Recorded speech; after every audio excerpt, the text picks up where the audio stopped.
بسم اللہ الرحمن الرحیم۔ السلام علیکم ورحمۃ اللہ وبرکاتہ۔ معزز سامعین کرام، آج جو ہم آپ کے سامنے حاضر ہوئے ہیں، قرآن پاک کی ایک چھوٹی سی سورت کا عمل لے کر حاضر ہوئے ہیں۔ قرآن پاک کی چھوٹی سی سورت کا یہ وظیفہ کر لیں اور اس وظیفے کو اپنی زندگی کا معمول بنا لیں۔ آپ کی ساری زندگی کی پریشانیاں، آپ کی ساری زندگی کی تکلیفیں، مصیبتیں دور ہو جائیں گی، ہر طرح کی پریشانی سے نجات ملے گی۔ معزز سامعین کرام، جس نے بھی اس عمل کو کیا ہے، اللہ سبحانہ و تعالی اس کی ساری تکلیفوں کو دور کر دیتے ہیں۔ آپ جتنی بھی مصیبت کے اندر کیوں نہیں پھنسے، مالی ٹینشن کے اندر، رزق کی ٹینشن کے اندر، دولت کی ٹینشن کے اندر، جتنی بھی مصیبت ہے، ساری مصیبتیں انشاءاللہ اس ایک سورت کے عمل کے وجہ سے ختم ہو جائیں گی۔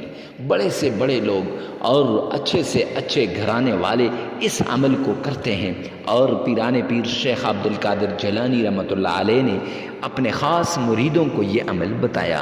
یہ صورت اگرچہ چھوٹی ہے، لیکن اس صورت کی فضیلت اتنی ہے کہ آقا کائنات جناب محمد مصطفیٰ صلی اللہ علیہ وسلم نے فرمایا، جس انسان کے پاس یہ صورت ہو اور اسے زبانی یاد بھی ہو اور وہ مصیبت کے اندر پڑا ہو، مشکل کے اندر ہو، تو اس سے بڑا بدبخت اور کوئی نہیں ہے۔ تو آپ بھی اپنی مصیبت کو دور کریں، اپنی تکلیف کو اس چھوٹی سی صورت کے ذریعے سے دور کریں۔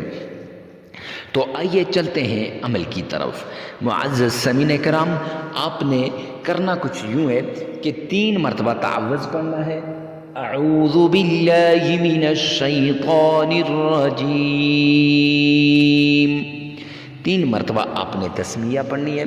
بسم اللہ الرحمن الرحیم، اور 3 ہی مرتبہ آپ نے درود پاک پڑھنا ہے۔ اللہم صلی علی محمد وعلی آل محمد کما صلیت علی ابراہیم وعلی آل ابراہیم انک حمید مجید۔ اللہم بارک علی محمد وعلی آل محمد کما بارکت علی ابراہیم وعلی آل ابراہیم انک حمید مجید۔ اور پھر اس کے بعد آپ نے سورۃ الکوثر کو اس طرح پڑھنا ہے، یا فتاح یا علیم، یہ 313 مرتبہ پڑھنے ہیں۔